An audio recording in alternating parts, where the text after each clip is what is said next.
अभय चरणारविंद भक्ति वेदांत स्वामी श्रील प्रभुपाद की जय। ISKCON founder acharya BBT founder acharya save the whole world Shrila Prabhupada की जय।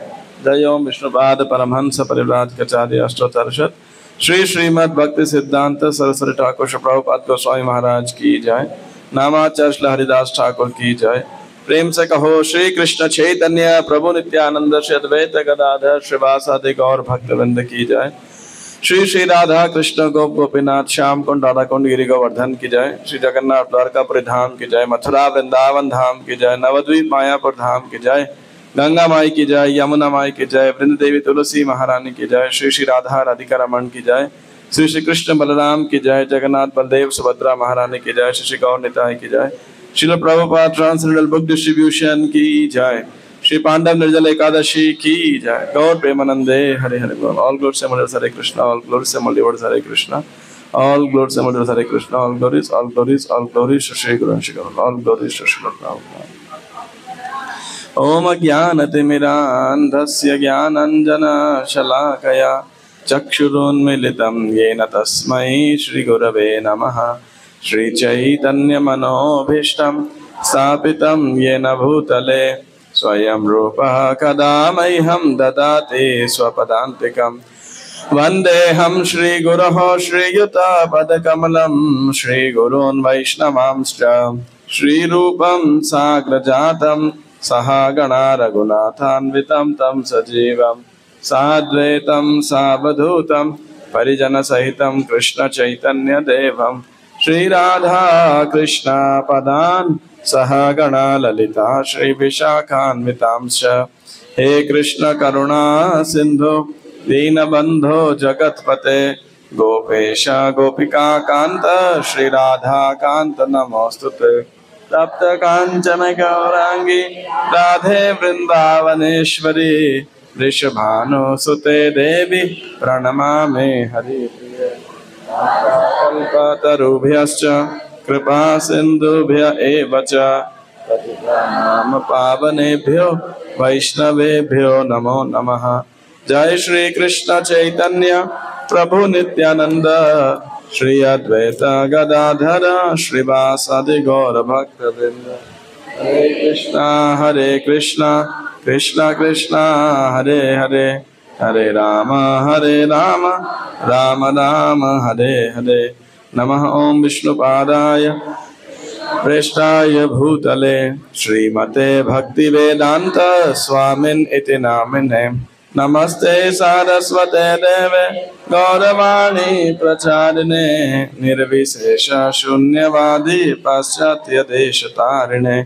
नमो महावदान्याय कृष्ण प्रेम प्रदायते कृष्णाय कृष्ण चैतन्य नामने गौरत्विषे नमः। हरे कृष्णा।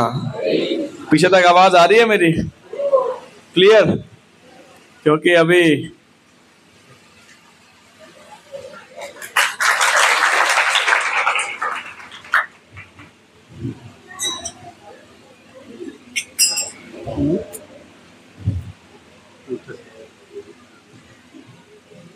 एक्चुअली मेरे बैठने के बाद एक कुर्सी टूट गई पीछे से, तो इसीलिए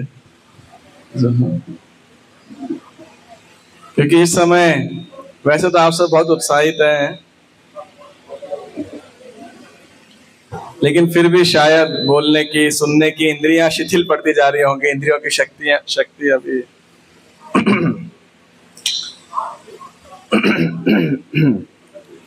और दूसरा आपको माइक भी तेज रखना पड़ेगा, क्योंकि मेरे लिए भी एक बहुत बड़ा संघर्ष है। रात के 2 बजे पौने 2 बजे इतनी लेट नाइट पार्टीज भी कृष्णा कॉन्शियस मूवमेंट में चल सकती है, और बिना खाए बिना पिए बिना सोए भक्त इतने आनंदित हो सकते हैं, ये भी एक अविचारणीय विषय है। खैर, आप सब भक्त सभी निश्चित रूप से भगवान की कृपा के पात्र हैं, और अगले कितने 3 घंटे 33 मिनट और आपको बस है ना और जो भी आपका जल अन्न से विरह है वो समाप्त हो जाएगा और शीघ्र मिलन होगा। तो ये समय पे, रात्रि के समय प्रवचन देना एक बहुत बड़ा तपस्या है, क्योंकि इस समय आपको ऐसा टॉपिक सोचना पड़ेगा जो लोगों को जगा के रख सके, रुचि प्रदान कर सके। और लास्ट ईयर तो हम हरिद्वार यात्रा में जाने वाले थे, तो गंगा देवी के विषय में हमने चर्चा की थी, अगर आपको याद हो तो, जो भी भक्त हैं यहाँ पर। तो ये बारी मैं सोच रहा था कि क्या टॉपिक लेना चाहिए, और समहाउ किसी कारण से मैं किसी से कोऑर्डिनेट नहीं कर पाया। फिर भगवान ने मुझे ऐसी प्रेरणा दी कि ठीक है, ध्रुव महाराज के विषय में आप लेक्चर, अच्छा हम कथा करेंगे। फिर जब इधर आया तो मुझे पता लगा ड्रामा भी ध्रुव महाराज के ऊपर ही है। तो ये ध्रुव महाराज के विषय के अंदर जो ड्रामा में दिखाया जाएगा, जो पार्ट बच रहा है, मैं उस पर थोड़ा हाईलाइट करूंगा। ये जो ध्रुव, आप ध्यान से सुनिएगा, आपने भी अनेक बार शायद ध्रुव कथा सुनी होगी। बहुत शोर कर रहा है, शोर कर रहा है बहुत। हाँ या हाँ, हटा दो तो ठीक है। कह रहा हूँ शोर बहुत कर रहा है। नहीं, बंद करने में कहीं, यहाँ पे इस बार ही शायद एसी बेचारा थक गया, पूरा निर्जल करके रखा है उसने भी। तो एनी हाउ, तो ध्रुव महाराज की जो कथा है, ये एक बहुत ही एक्स्ट्रा ऑर्डिनरी पास टाइम है। चैतन्य भागवत में वर्णन आता है कि श्री चैतन्य महाप्रभु सैकड़ों बारी, प्रभु जी ये ड्रामा टीम को थोड़ा बोल सकते थे, लिटिल साइलेंट यू नो। तो चैतन्य महाप्रभु, चैतन्य भागवत में वर्णन आता है कि हंड्रेड्स ऑफ टाइम्स वो ध्रुव और प्रहलाद के विषय में जो है गदाधर पंडित से सुना करते थे, टोटा गोपीनाथ जाते थे। तो मैंने जितनी बार भी ये पढ़ता था, मैं सोचता था ऐसा क्या है ध्रुव और प्रहलाद चरित्र के अंदर कि महाप्रभु रासलीला न चर्चा करके, अन्य अनेक भक्त हुए हैं, दशम स्कंद चर्चा कर सकते थे, सर ध्रुव और प्रहलाद में ही ऐसा क्या है खासकर। तो प्रहलाद महाराज तो फिर भी चलो समझ आता है, एक महाजन है, असुर कुल में पैदा हुए थे, उनके लिए स्वयं भगवान नरसिंहदेव प्रकट हुए, हिरण्यकशिपु ने इतना टॉर्चर किया, तो फिर भी कुछ हद तक समझ आता था कि बहुत ही रुचिकर कि किस प्रकार प्रहलाद की श्रद्धा थी। लेकिन ध्रुव महाराज की कथा में ऐसा क्या विशेष बात है कि श्री चैतन्य महाप्रभु सैकड़ों बारी सुना करते थे। तो आप में से किसी को आइडिया है कि क्या विशेष है ध्रुव कथा के अंदर, ध्रुव लीला के अंदर, ध्रुव महाराज की कथा के अंदर? जी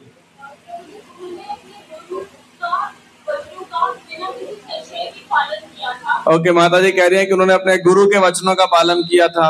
वो तो बहुत सारे भक्तों ने भी किया था। छोटी उम्र के अंदर जो है परम सत्य के बारे में अग्रसर हो गए थे। वो तो जब नारद जी भी दासी पुत्र थे, 5 साल की उम्र वो भी हो गए थे।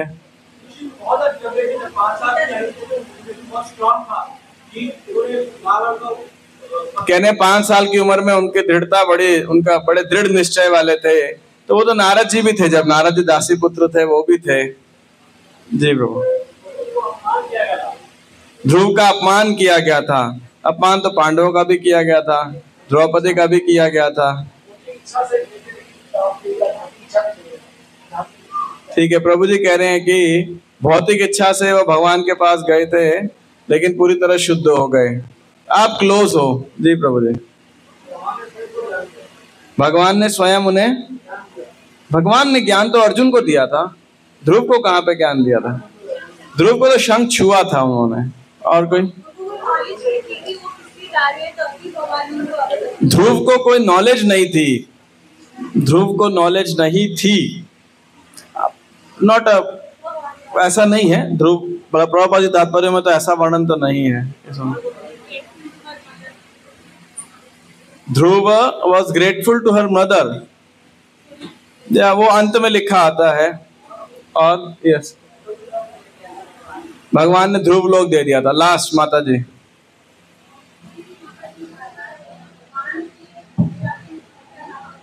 उनकी माता ने कहा था, माइक जिसके पास से पहुंचा दो, उनकी माता ने क्या कहा था?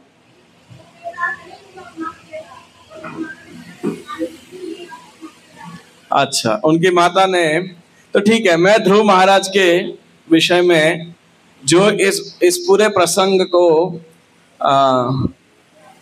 एक बहुत ही विशेष प्रसंग बना देता है, उसका कारण आपके साथ शेयर करता हूं कि क्यों इसमें क्या ऐसी विशेष खास बात है। ऐसे देखा जाए तो बहुत सारी विशेष खास बातें, बच्चे थे, क्षत्रिय खानदान के थे और गुरु की आज्ञा का पालन किया, बड़ी कठोर तपस्या उन्होंने उठाई। हमारी तो एक दिन में हालत खराब हो रही है। जब मैं उनके तपस्या के बारे में चर्चा करूंगा तो बड़े हैरानगी होगी कि हमें क्या ऐसी तपस्या भी कोई उठा सकता है जैसे ध्रुव महाराज ने उठाई थी। निश्चित रूप से उस पर चर्चा करेंगे।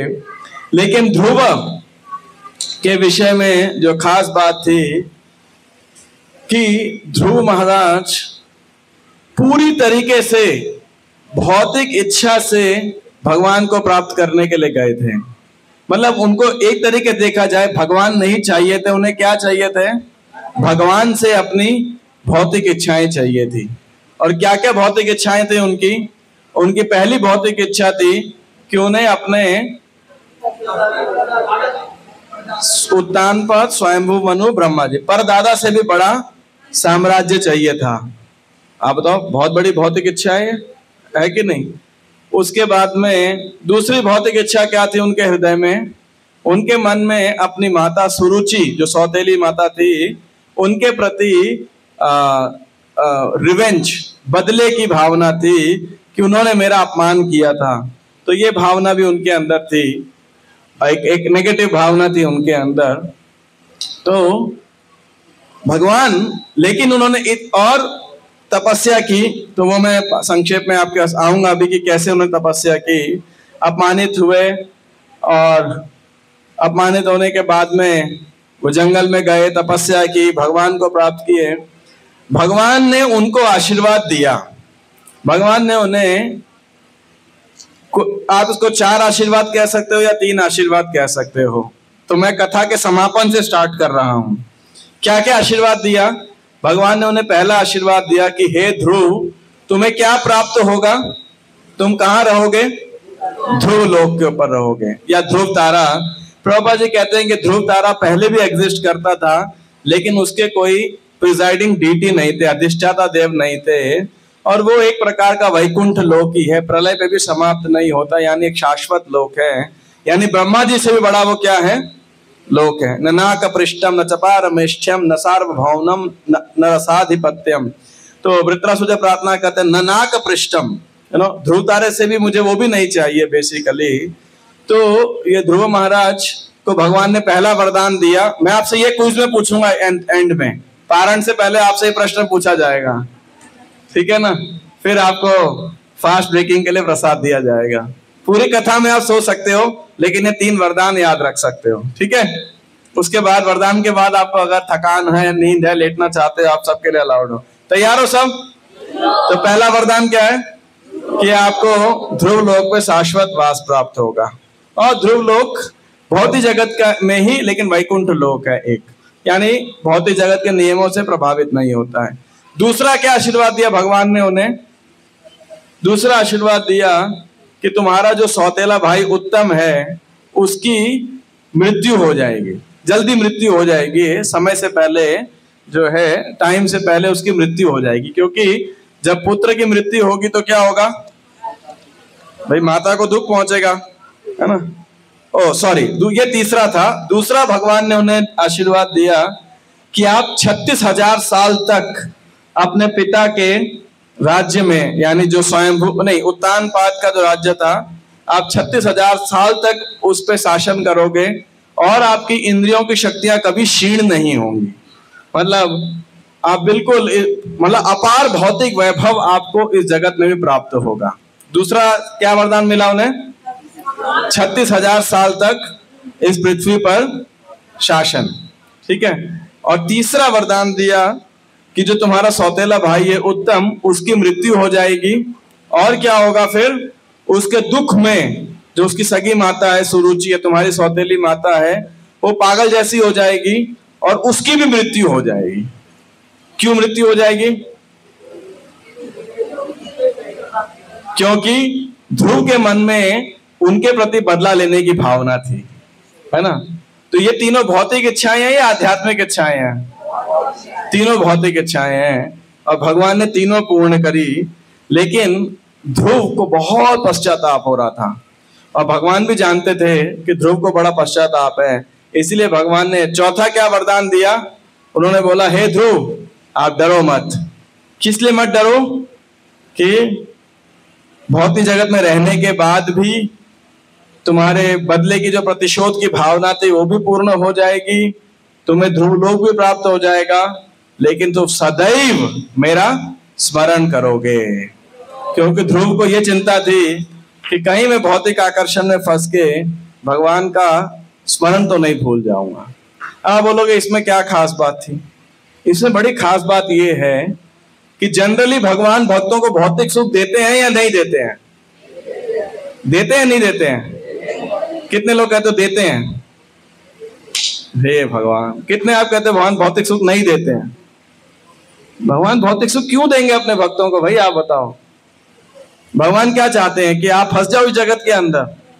नहीं, भगवान अपने भक्तों को भौतिक सुख के लिए कभी लालायित नहीं करते हैं, है कि नहीं? और कभी ये वचन नहीं देते कि आप मेरी शरण में आओ।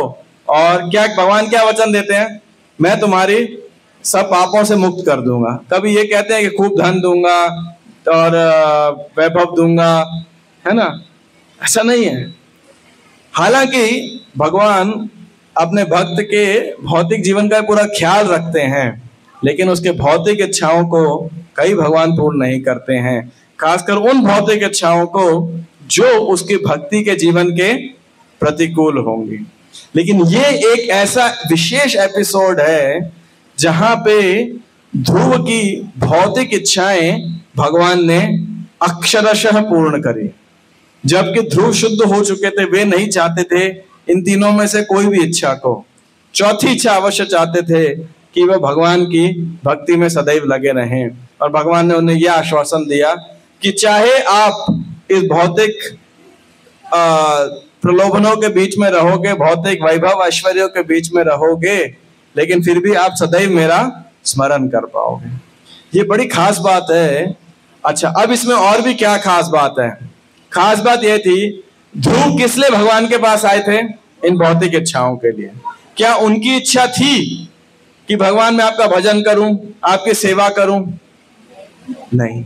आप देखो, अब नॉर्मली जब हम सेवा करते हैं, भक्ति करते हैं, या जब हम भक्ति में जुड़ते हैं, तो हम क्या सुनते हैं कि भावग्राही जनार्दन। भगवान क्या इंपॉर्टेंट है, सेवा या चेतना?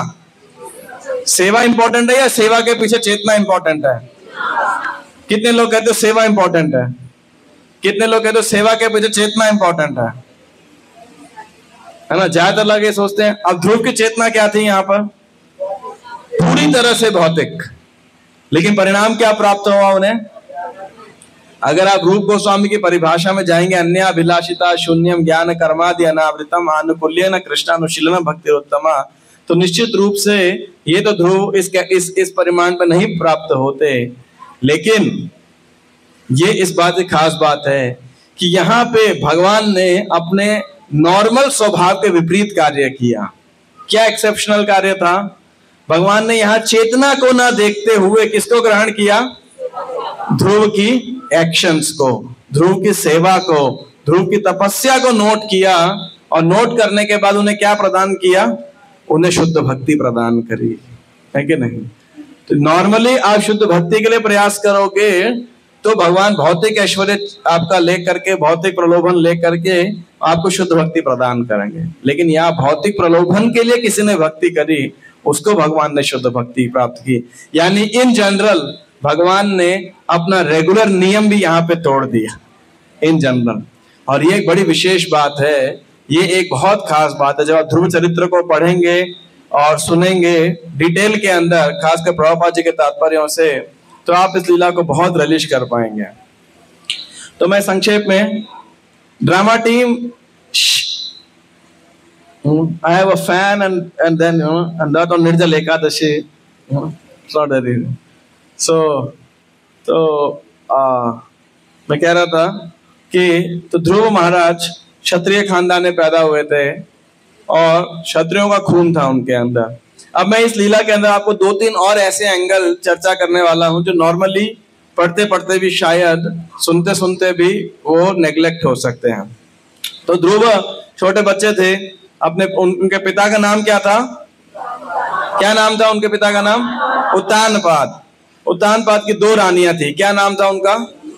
बड़ी रानी का नाम था सुनीति और छोटी रानी का सुरुचि। और ज्यादा राजा किससे प्रेम करता था? सुरुचि।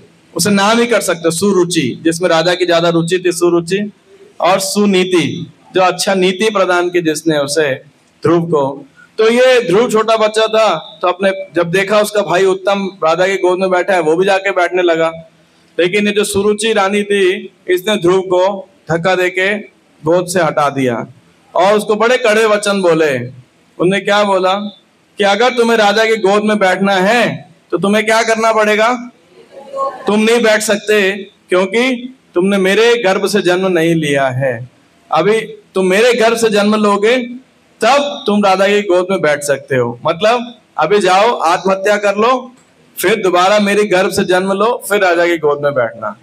और इस प्रकार से और भी बड़े, यानी उन्होंने एक प्रकार से, प्रभुपाद जी लिख रहे हैं, ये बोला कि वो ध्रुव को राजपुत्र मान ही नहीं रही है। वो इस प्रकार से ट्रीट कर रही है जैसे मानो कोई दासी पुत्र हो, तो या अवैध संतान हो एक प्रकार से, उस प्रकार से ध्रुव को ट्रीट करे। ध्रुव को बहुत बुरा लगा, ऐसे कड़वे वचन बोला और बोला उसके लिए तुम जाके भगवान की शरण लो ताकि वो तुम्हें क्या करें? मेरे गर्भ से जन्म दें। ध्रुव रोते रोते क्रोधित एकदम वो जो है अपनी माता के पास आते हैं। उनकी माता सुनीति के पास में ये संदेश पूरा क्या हुआ था पहले ही पहुंच चुका होता है और उनको भी बड़ा दुख लगता है कि राजा उनके साथ इस प्रकार से पक्षपात करते हैं। तो ध्रुव क्या करते? ध्रुव रोने लगते हैं वहां पे। तो उनकी माता को समझ नहीं आता एक बार तो क्या बोले हैं, लेकिन फिर भी वो उपदेश देती हैं। अब ध्रुव के पास में ये बहुत बड़ा एडवांटेज था। क्या एडवांटेज था? कि उनके पास में एक बहुत अच्छे अथॉरिटी थे, एक बहुत अच्छे मार्गदर्शक थे उनकी माता के रूप में। उनकी माता ने उन्हें जो शिक्षा दी वो बहुमूल्य शिक्षा है।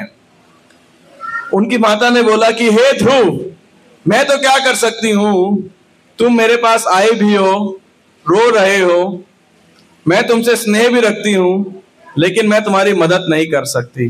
क्यों नहीं मदद कर सकती? क्योंकि तुम्हारे पिता तो मुझे नौकरानी के समान भी ट्रीट नहीं करते, दासी के रूप में भी नहीं मेरे को ट्रीट करते। लेकिन तुम्हारी सौतेली माता ने तुम्हें बड़ी सही बात बोली है। क्या बात बोली है? कि आप क्या करो? भगवान की शरण में जाओ। ये बड़ा सुंदर श्लोक है। प्रभुपाद जी इसके ऊपर तात्पर्य भी बड़ा अच्छा तात्पर्य देते हैं।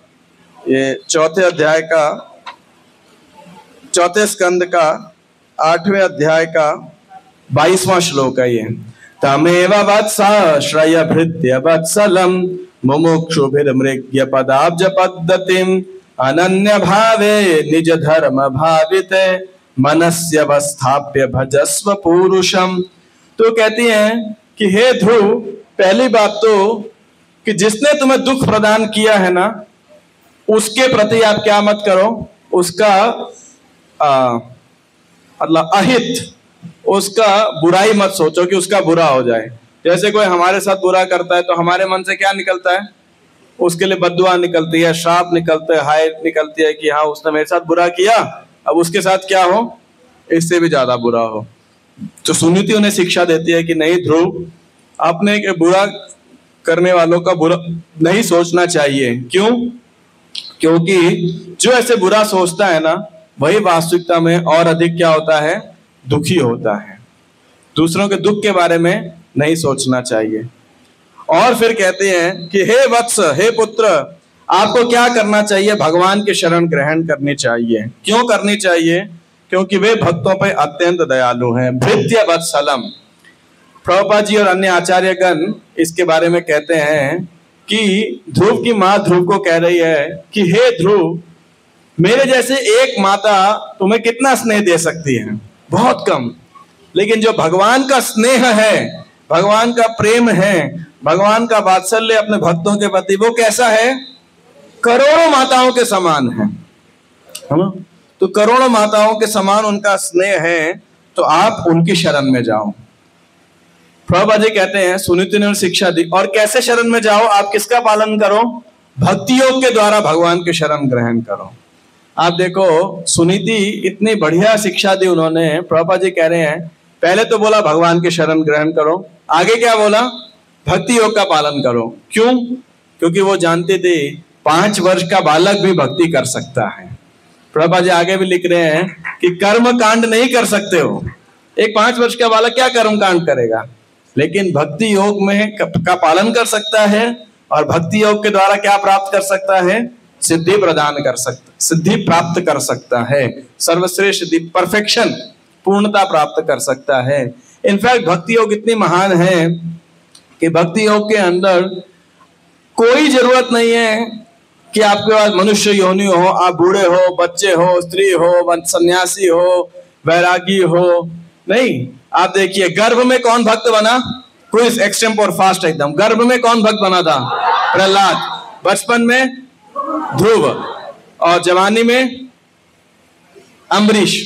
अम्बरीश, ऐसा जो श्लोक में है, सॉरी युवावस्था में, हाँ नहीं, किशोर अवस्था में अम्बरीश और युवावस्था में भरत महाराज जो चले गए थे। बुढ़ापे में कौन था? धृतराष्ट्र एक्चुअली। और मृत्यु की शैया पे कौन था? अजामिल। अच्छा, और वानर कौन थे? वो मनुष्य भी नहीं थे, सब हनुमान जी सब लोग थे। और कौन था जो मनुष्य नहीं है? जाम्बवंत नहीं थे, ठीक है कि नहीं? गजेंद्र है कि नहीं? जटायु। इसके अलावा वो कह रहे हैं कि प्रहलाद कौन थे? वो तो असुर खानदान में थे। प्रहलाद, बलि, वृत्रासुर। तो आप देखिए भक्ति योग के लिए कोई योग्यता की आवश्यकता नहीं है वास्तविकता के अंदर। आप बच्चे हो, बूढ़े हो, जवान हो, स्त्री हो, वैरागी हो, पशु हो, पक्षी हो, वानर हो, जलचर हो, थलचर हो, आप कोई भी हो, भक्ति योग इतना सक्षम है कि आपको सफलता प्रदान अवश्य कर सकता है। तो यह शिक्षा सुनीति माता ने ध्रुव को दी, और प्रभुपाद जी इसको अपने तात्पर्य में बता रहे हैं। और ध्रुव ने जब ये वचन सुने तो वो दृढ़ संकल्प हो गए। किसके लिए? कि अब मुझे जंगल जाना है। और अच्छा, जंगल भगवान कहाँ प्राप्त होंगे? बोले जंगल में प्राप्त होंगे। और ध्रुव एक मन होकर के जंगल की ओर चल पड़े। क्यों? ये देखिए, हमारी भक्ति के अंदर अगर हमारे पास में कोई मैच्योर मार्गदर्शक हो जो हमारे दुख को आध्यात्मिक दृष्टि से बदल सकें, तो ये हमारा बहुत बड़ा सौभाग्य है। ज्यादातर लोग अगर हम बोले देखो ये फलाने फलाने प्रभु जी या माता जी ने मेरे साथ ये बुरा व्यवहार किया था, तो दूसरा व्यक्ति क्या बोलता है? वो तो है ही ऐसे, मेरे साथ भी ऐसे ही किया था। ये इस्कॉन वाले ना सारे हैं ही ऐसे, बड़ी बड़ी बातें करते हैं, फिलोसॉफी करते हैं, लेकिन बात व्यवहार करना तो आता नहीं है इन्हें, है कि नहीं? ज्यादातर हमें ऐसे सुनने को मिलेगा। लेकिन अगर कोई मार्गदर्शक होगा तो बोलेगा देखो भक्तों की, जैसे जगन्नाथ रथ यात्रा के दौरान श्रीवास ठाकुर के आगे नहीं, श्रीवास ठाकुर आगे खड़े थे और रथ यात्रा में चैतन्य महाप्रभु का दर्शन कर रहे थे, जगन्नाथ जी का दर्शन कर रहे थे। और पीछे कौन खड़े थे? राजा प्रताप रुद्र। और प्रताप रुद्र के साथ उनका सेवक था, उसका नाम क्या था? हरिचंदन। तो श्रीवास बार बार बीच में आ रहे थे, तो हरिचंदन ने पीछे उनको ऐसा नॉक किया कि भाई साइड हटो, राजा देख रहा है। श्रीवास ठाकुर एक्सटेसी के अंदर थे, ध्यान नहीं दिया, फिर खड़े थे। फिर पीछे 1-2 बारी और नॉक किया। जब तीसरी चौथी बारी नॉक किया, श्रीवास ठाकुर पलटे, देख एक झापड़ मारा हरिचंदन के मुंह पे। तो हरिचंदन को बड़ा क्रोध आया, श्रीवास ठाकुर से बदला लेने वाला था। लेकिन प्रताप रुद्र ने क्या बोला उन्हें? भाग्यवान तुम्हें हस्तेर स्पर्श पाइला, आप बड़े भाग्यशाली हो कि एक भक्त का थप्पड़ आपको प्राप्त हुआ है कि नहीं? अब हमको कोई बोलेगा तो बोलेंगे देखो हम तो इस्कॉन छोड़ के जा रहे हैं, ऐसे थप्पड़ मार देते हैं हमें, हम क्या सेवा ही तो कर रहे थे। लेकिन अगर कोई अच्छे मार्गदर्शक होंगे तो बोलेंगे क्या गलती हुई थी, क्यों ऐसा बोला, क्या सीख सकते हो इससे, क्या भगवान की योजना थी इत्यादि। आप भगवान की शरण ग्रहण करो, है ना? rather than materially दुख को डील करने हैं। तो यानी हाँ, ये एक इस के अंदर एक खास बात थी कि सुनीति एक कैलेमिटी पोजीशन थी, एक बड़े विपदा की थी। ध्रुव वाज सो बैडली इंसल्टेड, ध्रुव का इतना अपमान किया गया, लेकिन उस अपमान को एक बहुत बड़ी अपॉर्चुनिटी के अंदर बदल दिया, क्योंकि अच्छा मार्गदर्शन था, अच्छी संगत थी उनके पास में उस सो कॉल्ड विपरीत परिस्थिति में भी। तो calamity become an opportunity, adversity became a opportunity. इसके बाद में अब ध्रुव एकदम क्षत्रिय खानदान के दृढ़ निश्चय होकर निकल गए। ये निश्चय नहीं था कि वो टॉफी चॉकलेट देके वापस चले जाएंगे महल के अंदर, है ना। तो ध्रुव जाने लगे। तो अब जब ये देखा कि ऐसे क्षत्रिय खानदान का एक 5 साल का लड़का जंगल में जा रहा है तपस्या करने के लिए, तो कौन प्रकट हो गए वहां पे? श्री नारद जी। प्रभुपाद तात्पर्य में लिख रहे हैं, नारद जी को कैसे पता लगा? नारद जी तो थे नहीं जब ध्रुव का बदला अपमान किया जा रहा था, नारद जी तो थे नहीं जब सुनीति शिक्षा दे रही थी। तो कह रहे हैं कि भगवान सबके हृदय में विद्यमान है और नारद जी भी त्रिकालज्ञ हैं, और भगवान हृदय में प्रेरित करते हैं नारद जी को एक सही कैंडिडेट के पास जाने के लिए। तो ध्रुव महाराज को उस परिस्थिति में आते हैं और नारद जी क्या उपदेश देते हैं? अरे ध्रुव, कहाँ जा रहे हो तुम? ये तो तुम छोटे बच्चे हो, अभी तो खेलने कूदने की उम्र है तुम्हारी, अभी कहाँ जा रहे हो? तो और बोला कि देखो, छोटे बच्चे का क्या सम्मान और क्या अपमान, छोटे थोड़ी सीरियसली लेते हैं। अभी देखो यहाँ तक छोटे बच्चे हैं, अगर आप उनको तारीफ करते हो 2 मिनट के लिए खुश हो जाते हैं, अपमान करते हो 2 मिनट बाद एक टॉफी दोगे, प्रेम से बात करोगे तो भी खुश हो जाएंगे, सीरियसली नहीं लेते। इतना क्या सीरियसली लेना? चलो फिर भी मान लिया तुम, लेकिन तुम साधारण बच्चे नहीं हो, बड़े गंभीरता से ले रहे हो। अगर तुम बुद्धिमान हो, विवेकी हो, तो आपको क्या करना चाहिए? तब ये समझना चाहिए कि सम्मान और अपमान जो है ये तो भगवान की इच्छा से आया है। अगर आप इतने बुद्धिमान हो, बच्चे हो तो नेग्लेक्ट कर दो, और बुद्धिमान हो तो भी नेग्लेक्ट कर दो, क्योंकि सम्मान और अपमान तो जो है भगवान की इच्छा से हुआ है। अच्छा, और फिर वो क्या कहते हैं, तुम क्या सोच रहे हो? आप लोग अटेंटिव हैं ध्यान से?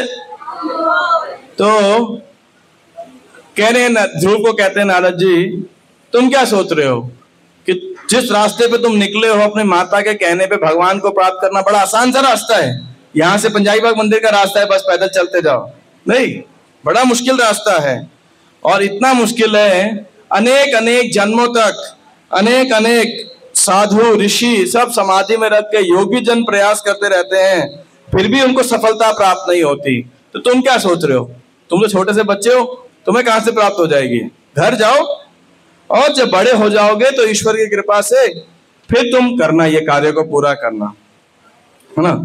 तो ऐसे उपदेश देते हैं, और कहते हैं कि देखो जो है, जो व्यक्ति सुख में या दुख में भगवान की इच्छा को देख पाता है ना, तो वो भव सागर से पार कर पाता है। तो ध्रुव, शांत रहो, बदले की भावना मत रखो, घर जाओ, भगवान को प्राप्त करना मुश्किल है, मुश्किल क्या लगभग असंभव है, तो तुम उधर जाओ। और फिर एक बड़ा फेमस श्लोक अपनी शिक्षा को अंत करते हुए बोलते हैं, गुणादिम कान मुदम लिप्सेत अनुक्रोशम गुणाधमात् मैत्रीम समानदन विच्छेन न तापेर अभिभूयते। तो कह रहे हैं कि त्रैताप से दूर होने के लिए भक्त को क्या करना चाहिए? 3 पालन करना चाहिए। अपने से ज्यादा गुणी व्यक्ति को देखे तो उसे क्या करना चाहिए? खुश होना चाहिए। अपने समानांतर किसी को देखे तो मित्रता करनी चाहिए। अपने से निम्न किसी को देखे तो उस पर कृपा करनी चाहिए। यदि ऐसा कोई आचरण करेगा तो तीनों तापों से वैसे ही दूर हो जाएगा। अच्छा, तो बड़ा सुंदर उपदेश है, सच है कि नहीं? अच्छा उपदेश है कि नहीं है? तो नारद जी को ध्रुव क्या कहते हैं? ध्रुव बोलते हैं, नारद जी आपका तो बड़ी कृपा है, इससे तो मन को बड़ी शांति मिलेगी, है कि नहीं? जो उपदेश आपने दिया है ये मन को शांति संतोष प्रदान करने वाला है, बड़ा शिक्षाप्रद उपदेश दिया है आपने। लेकिन हे नारद जी, मैं आपको बताना चाहता हूं कि मेरा मन इतना उद्विग्न है कि मैं आपके उपदेशों को समझ नहीं पा रहा हूं। हालांकि आपका उपदेश ठीक है, मैं पालन नहीं कर पाऊंगा। और मेरा दोष नहीं है इसके अंदर, इसमें दोष किसका है? क्षत्रिय खून का दोष है। मैं क्या कर सकता हूं कि मेरी माता सुरुचि ने बिल्कुल शत विक्षत कर दिया है। इसीलिए आप देखिए ये जो वचन है ना, ये बहुत ऐसा इंग्लिश में बोला जाता है, tongue has no bones but it can break the bones. ये जीभ है ना, हमारे शरीर में कितनी हड्डियां होती हैं? 206 आई थिंक ना, 206 208 206 हड्डियां होती है। एक भी हड्डी नहीं है जीभ के अंदर, है कि नहीं है? जीभ में एक भी हड्डी नहीं है, लेकिन इस वाणी से पूरी 206 तोड़वा सकती है कि नहीं? तो इसीलिए जो वचन है, तो उन्होंने बोला कि ये मेरी माता के वचनों से मेरा हृदय जो है शत विक्षत हो गया है। और विशेषकर परायों के वचन तो दुख देते हैं, लेकिन अपनों से कड़वे वचन मिले ना तो वो ज्यादा दुख देते हैं। ये शिवजी पार्वती के सेक्शन में कहते हैं शिवजी पार्वती को कि तुम दक्ष के यज्ञ में जाओगे, कड़वे वचन बोलेगा, तुम सहन नहीं कर पाओगे। तो ध्रुव बोले कि हे नारद जी, देखो आपका उपदेश तो सही है, लेकिन मेरा संकल्प एज इट इज रहेगा। वो संकल्प क्या है? अगर आप मेरी मदद कर सकते हो, किसमें मदद कर सकते हो? कि ब्रह्मा जी से भी बड़ा राज्य प्राप्त करने में, तो आप बताइए। और आपको नहीं पता है तो फिर मार्ग से हट जाइए, आप सामने से हट जाओ। तो नारद जी बड़े प्रभावित होते हैं। हालांकि ध्रुव कहते हैं कि हे नारद जी, आप तो भगवान ब्रह्मा जी के सुयोग्य पुत्र हैं, पूरे विश्व के कल्याण के लिए आप घूमते हैं। लेकिन जब ध्रुव का ऐसा डिटर्मिनेशन देखा तो नारद जी जो है और दयालु हो गए। अब नारद जी ने जानते एक और कार्य क्या किया। नारद जी ने एक ध्रुव को बोला, ध्रुव तो ऐसे ही मुश्किल टास्क के लिए निकले थे, और उन्हें क्या बोल दिया कि ये तो बहुत ही मुश्किल है। मुश्किल तो क्या, लगभग असंभव भगवान को प्राप्त करना। तो ध्रुव के मन में क्या चल रहा था? आप सोचिए ध्रुव के मन में क्या चल रहा था, या क्या चल रहा होगा? आप में से कोई साइकोलॉजी स्टूडेंट है तो गैस मार सकते हो, क्या चल रहा होगा ध्रुव के मन में? ध्रुव के मन में मुश्किल है, तब तो पक्का करके दिखाना है, ये क्षत्रिय खानदान। अच्छा मुश्किल है, असंभव है ना, तो करके और दिखाना है। तो नारद जी ने, क्षत्रिय खानदान ऐसा है, तो उनकी दृढ़ता को और जो है नारद जी ने क्या कर दिया? दृढ़ बना दिया, एक तरीके से रिवर्स साइकोलॉजी, है ना। हालांकि उन्होंने उनको शांति का उपदेश भी दिया, लेकिन इस उपदेश से उनके ध्रुव के साथ में यह प्रभाव पड़ा। तो ठीक है, अब नारद जी ने उनको उपदेश दिया। नारद जी ने क्या कहा? तत्तात गच्छम भद्रम ते यमुनाया सतम शुचि पुण्यम मधुवनम यत्र सानिध्यम नित्यदा हरे। हे बालक, तुम्हारा कल्याण हो। कहाँ पे जाओ आप? यमुना के तट पे जाओ, मधुबन पे। वहां पर मधुबन ब्रज के अंदर एक फॉरेस्ट है, 12 तीर्थों में से एक है। वहां यमुना नदी में 3 बार स्नान करना, प्रत्येक दिन अष्टांग योग के अनुसार आवश्यक अनुष्ठान करना, और उसके बाद इंद्रियों को वश में करना।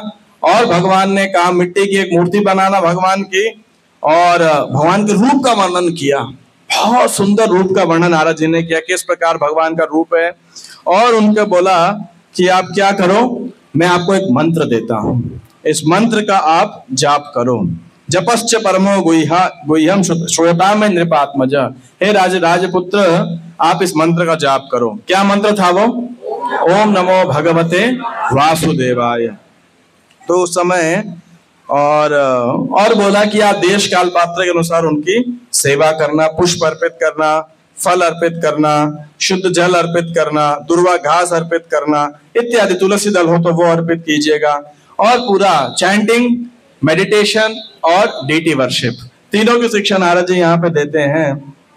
और साथ साथ कहते हैं कि आप भगवान के अवतारों के विषय में भी आप मनन करना, और इस प्रकार से गंभीरता तथा निष्ठा से अपने मन वचन शरीर से जो भगवान की भक्ति करता है और बताई गई भक्ति विधियों के कार्य मग्न रहता है, तो भगवान उसे धर्म अर्थ काम मोक्ष सब प्रदान करते हैं। तो जब नारद जी ने ऐसा उपदेश दिया तो ध्रुव महाराज बड़े प्रसन्न हो गए। भगवान को प्राप्त करके मैं राज्य प्राप्त करूंगा। अभी तक यही इच्छा थी। नारद जी की प्रदक्षिणा की और फिर मधुबन चले जाते हैं। और मधुबन जा करके ये नारद जी कह रहा हूं, ध्रुव महाराज क्या करते हैं फिर? हाँ जी, क्या करते हैं ध्रुव महाराज? आप सब बिल्कुल हैं। ध्रुव महाराज क्या करते हैं? तपस्या नहीं, घोर तपस्या करते हैं, है ना? तपस्या भी नहीं, घोर तपस्या। क्या थी वो तपस्या, सुनेंगे आप? वो कल सुबह से लेके आज तक पानी नहीं पिया था उन्होंने, है ना? तो वैसे तो हम सबका नाम भी स्वर्णिम अक्षरों में लिखा होना चाहिए कि हमने कलयुग में दिल्ली शहर के अंदर जून के महीने में, और कितना डिग्री टेम्परेचर है, जितना भी है 50-55 जो भी है। कुछ भक्त तो कह रहे थे कि ये नरक का ट्रेलर मिल रहा है हमें, नरक जाएंगे तो हमें लगेगा कुछ नया है नहीं यहाँ पे, हम दिल्ली में सब देख के आए थे, है ना? तो इस गर्मी के अंदर आपने इतनी यातना सहन करी है। यहाँ पे वर्णन आता है कि ध्रुव माँ की क्या तपस्या थी। त्रिरात्रांते कपित्थ बदराशन आत्मवृत्त्यानुसारेण मासम निर्जयन हरिम। तो ध्रुव महाराज ने पहले महीने में अपने शरीर के निर्वाह हेतु हर 3 दिन में कैथे और बेर का भोजन किया। कैथा प्रभुपाद जी लिख रहे हैं कपित्थ फल है जो कि बंदर खाते हैं, मतलब इंसान भी नहीं खाता वो फल। तो वो और थोड़े से कुछ बेर, और कितने दिन में खाते थे वो? 3 दिन में। और कितने घंटे के लिए? मतलब एक बार, मतलब हम अगर देखें तो 3 दिन में कितनी बार भोजन करते हैं? 9 बार। Breakfast, lunch, dinner, breakfast, lunch, breakfast, lunch, dinner है 100 बार, नहीं 9 बार है। 100 बार कैसे करोगे? 100 बार होते तो भीम होते आप, है? तो इतना बनाएगा भी कौन आज के शहर? ना कोई बना पाएगा, ना कोई खा पाएगा, ना पचा पाएगा। यानी आओ तो 3 दिन में एक बारी वो पहले मास में केवल वो फल खाया करते थे। द्वितीयं च तथा मासम षष्ठेर्भको दिने तृणपर्णादिभिः शीर्णे कृतान्नभ्यर्च्यन् विभुम। अब दूसरे महीने में उन्होंने क्या किया? 6 दिन के अंदर क्या खाने लगे? घास और पत्ते। फल भी छोड़ दिया, घास और पत्ते खाने लगे, लेकिन पूजा करते रहे।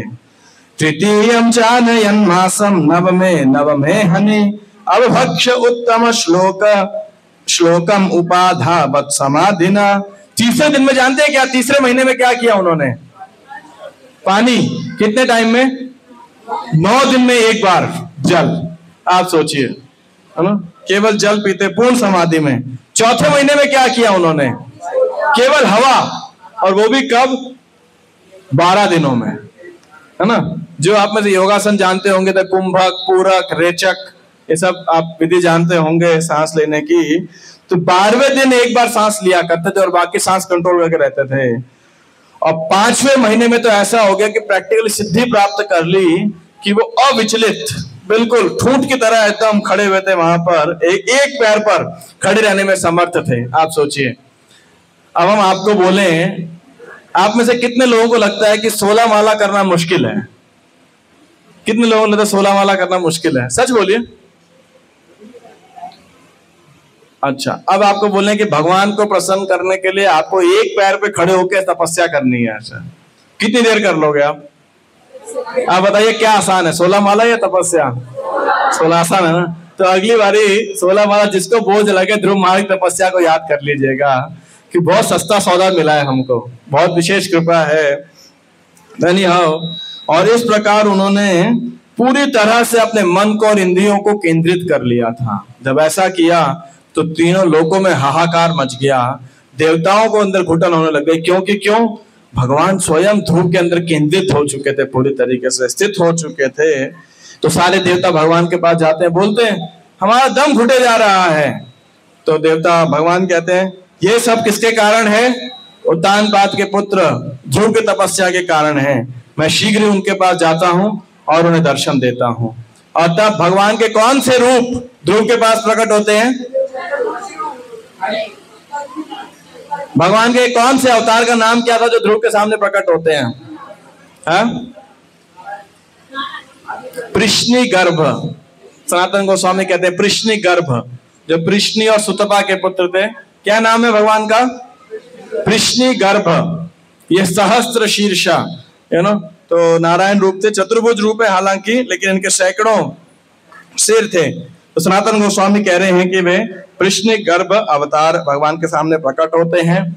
इसके बाद में ध्रुव प्रार्थना करने लगते हैं, लेकिन उनकी जबान लड़खड़ाने लगती है। बच्चे थे तो भगवान अपने शंख को स्पर्श करते हैं। ध्रुव बहुत सुंदर प्रार्थना करते हैं। मैं उसमें से एक श्लोक यहाँ से पढ़ रहा हूँ, 4 श्लोक का 9वां अध्याय, स्कंद का 9वां अध्याय, श्लोक नंबर 11।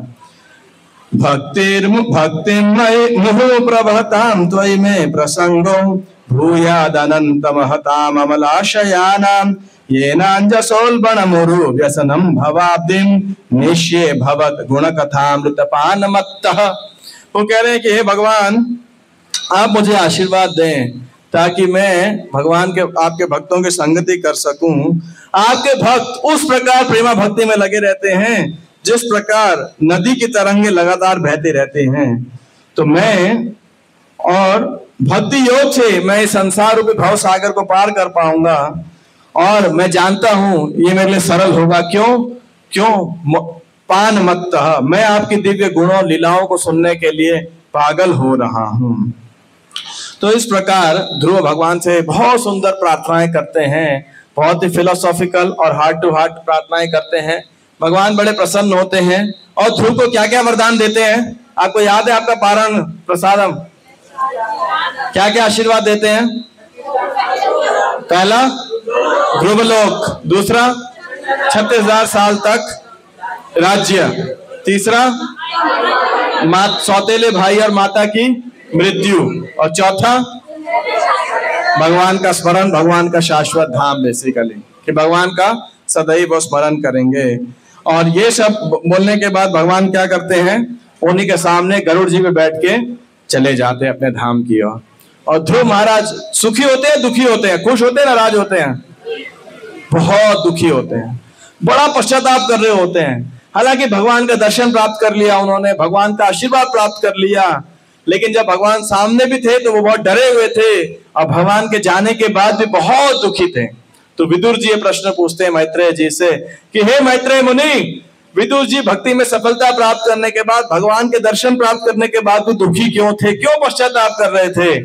तो विदुर जी, मैत्रेय मुनि उनकी बड़ी प्रशंसा करते हैं कि बड़ा अच्छा प्रश्न पूछा है आपने, कि आप सोचो भगवान का दर्शन प्राप्त करने के बाद में, भगवान की शुद्ध भक्ति प्राप्त करने के बाद भी पश्चाताप क्यों कर रहे थे? उनको ये पश्चाताप था कि मैं भक्ति करते समय भी, भगवान के भक्ति करते हुए भी मेरे अंदर क्या थे? ये भौतिक विचार थे, है कि नहीं? तो लेकिन यहाँ पे भगवान का क्या गुण प्रस्तुत होता है? भगवान क्या है? वत्साश्रयम भृत्य वत्सलम। भगवान इतने भक्त वत्सल हैं कि अपने भक्त की भक्ति को देखते हैं, अपने भक्त की गंभीरता को देखते हैं, चाहे उसकी चेतना में त्रुटि थी उसको भगवान क्या कर देते हैं? नेग्लेक्ट कर देते हैं। नेग्लेक्ट करने के बाद भी, उस त्रुटि को नेग्लेक्ट करने के बाद भी भगवान उसकी सारी भौतिक इच्छाओं को पूरा करते हैं। विचित्र बात है, आप देखिए, थोड़ी ना भगवान किसी की बातों को, भौतिक इच्छाओं को पूरा करेंगे। भगवान क्या कहते हैं? आमा भजे, ये मेरा भजन कर रहा है और विष मांग रहा है, यही बड़ा मूर्ख, ये बड़ा मूर्ख है, मेरा भजन कर रहा है और विषय मांग रहा है। कि मान लो माता जी लोग ड्रामा में कहते ना, हम सुबह से क्या बोलते हैं, माला कर रहे हैं निर्जल एकादशी, तो अब इधर से आप मान लीजिए आप में से कोई भक्त है, पूरा टाइम माला कर रहे हैं, हरे कृष्णा कृष्णा कृष्णा हरे हरे, हरे राम राम राम हरे हरे, और मन में क्या इच्छा चल रही है? धनम देही, पैसा आ जाए खूब, फॉलोवर्स आ जाए, जन्म देही, रूपवती भार्या देही, सुंदर पत्नी मिल जाए, बड़ा घर हो जाए, बड़ा यश मिल जाए, यशम देही, पुत्र देही, संतान हो जाए। तो भगवान बोलेंगे अरे ये कैसा भक्त है, एक तरफ तो हरे कृष्णा सेवा मांग रहे, एक तरफ विषय मांग रहे, बड़ा मूर्ख है।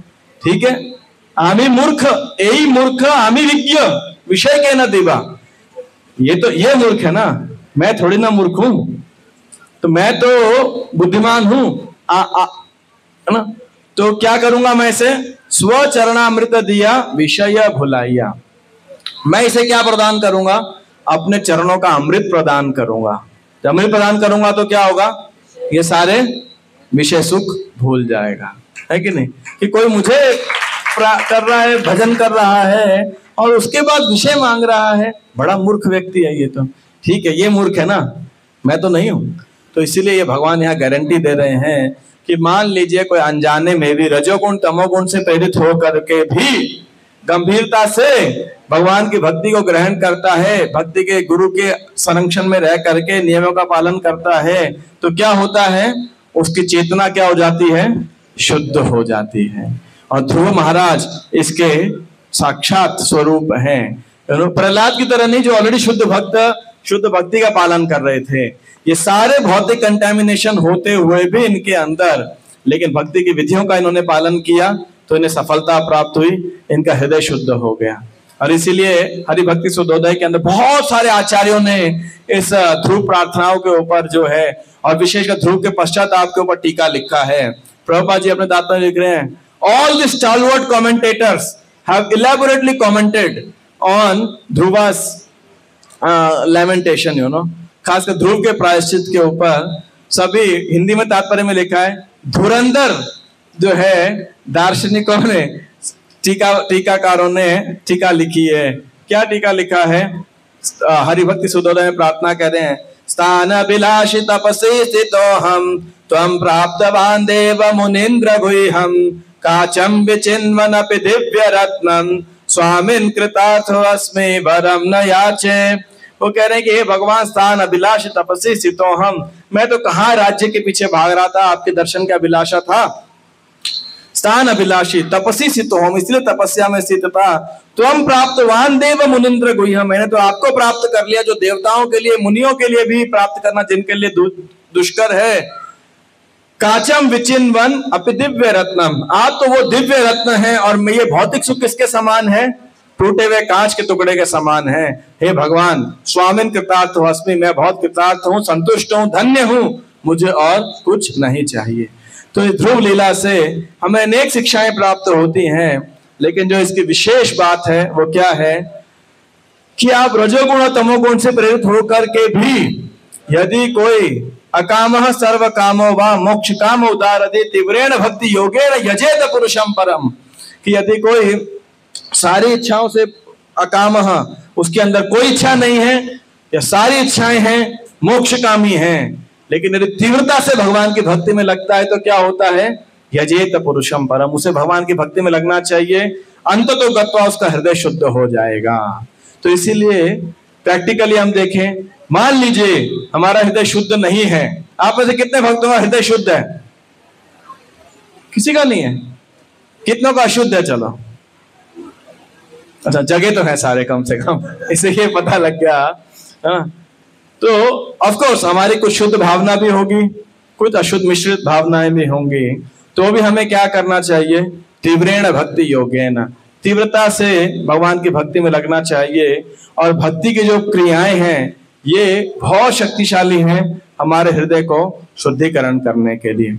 और रही बात ध्रुव की तपस्या की, आप में से कितने भक्त तैयार हो? कल सुबह पारण में आपको बस थोड़े से बेर मिलेंगे और कपित्त फल मिलेगा। हाँ, थोड़ा पानी मिल जाएगा, है ना, है? और फिर आपको हर 3 दिन बाद मिलेगा। कितने लोग तैयार हो ऐसी तपस्या करने के लिए? नहीं करना मत भाई, मेरी रिकॉर्डिंग हो जाएगी, कोई बोलेगा अबेटमेंट और सुसाइड का केस डाल दोगे मेरे ऊपर कि मैंने प्रेरित किया, तो ऐसा मत कीजिएगा। प्रभुपाद जी क्या कहते हैं? ध्रुव के समान तपस्या करना इस युग के अंदर संभव नहीं है, ना ही करने के लिए इसकी सलाह दी जाती है। लेकिन क्या सलाह दी जाती है आपके अनुसार? क्या सलाह दी जाती है?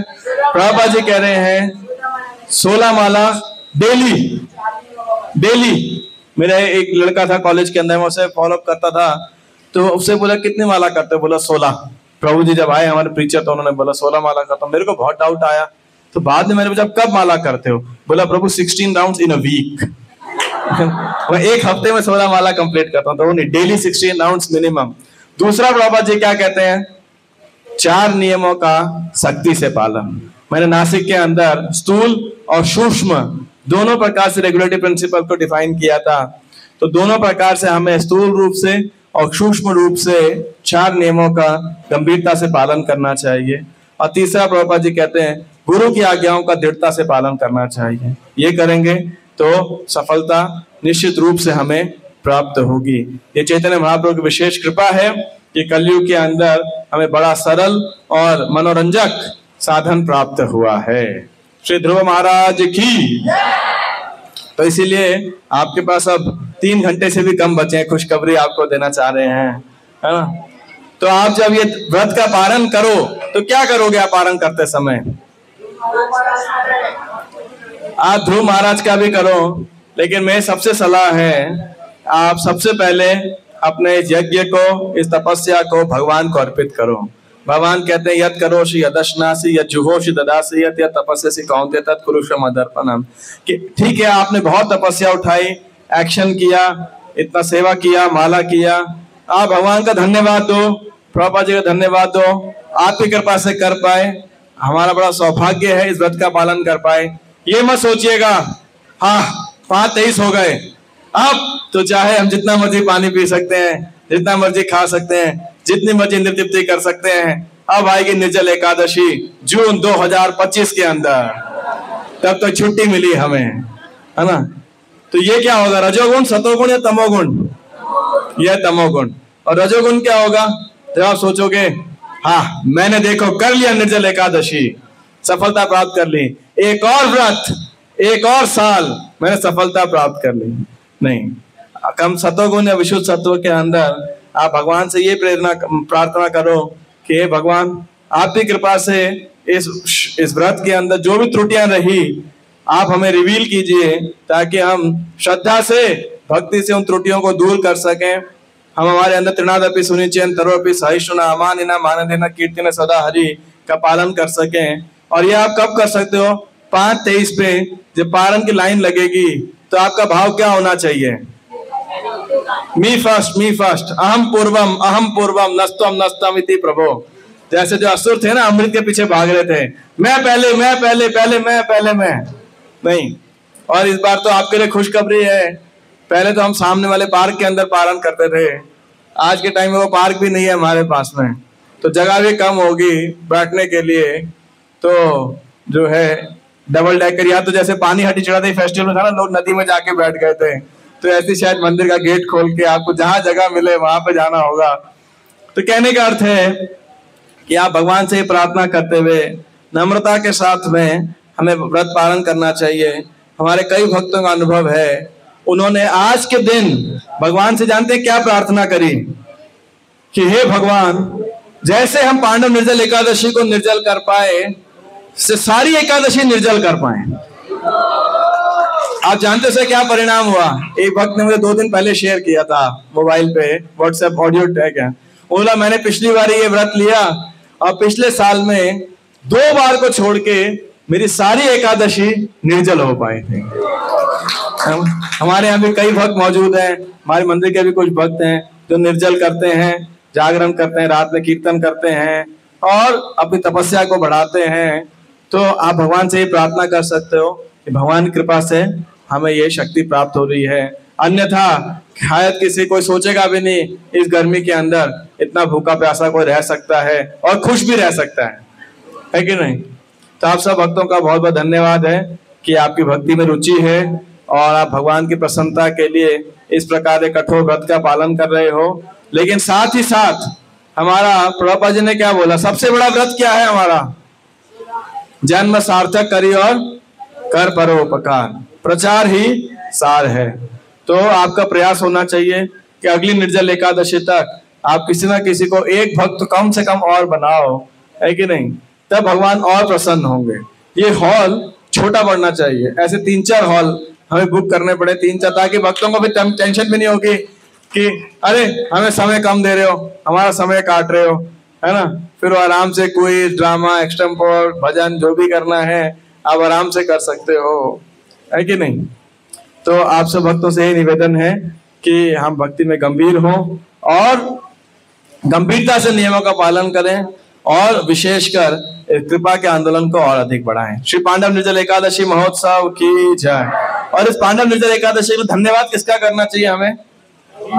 भीमसेन का विशेषकर, है ना। वृकोदरः, भीमसेन को भी याद करके हमें उनका धन्यवाद करना चाहिए। जय श्रील प्रभुपाद की जय। निताय गौर प्रेमानंदे हरे। और उन भक्तों का भी धन्यवाद जिन्होंने इस प्रोग्राम का आयोजन किया रात भर, नहीं तो शायद कई भक्त निर्जल नहीं कर पाते। और उन भक्तों का भी जो 12-1 बजे से पारण के लिए व्यवस्था कर रहे हैं। आप सोचो, सबसे कठिन सेवा है नींबू पानी बनाना, शरबत बनाना और अपनी इंद्रियों को कंट्रोल में रखना, है कि नहीं? मैं याद है जब मैंने पहली बार मंदिर ज्वाइन किया था तो फर्स्ट निर्जल एकादशी थी, तो जागरण वागरण ऐसा कुछ होता नहीं था। तो मैंने सोचा क्या करूं, तो मैं किचन में जाके फिर मैंने सोचा मैं भी ये सेवा करता हूँ। तो मैं भक्तों के लिए नींबू पानी बनाने लगा और जो भी वहां पे और भक्त सेवा करने लगा। तो फिर लेकिन मैंने देखा ये तो बहुत मुश्किल सेवा है ना, उसके बीच में रह करके। तो जब आप पारण करो, जो भक्त बांटेंगे, जो भक्त बनाए हैं, बाद में वाइंड अप करेंगे, तो आप सब उनके आभार प्रकट कर सकते हो। हरे कृष्णा।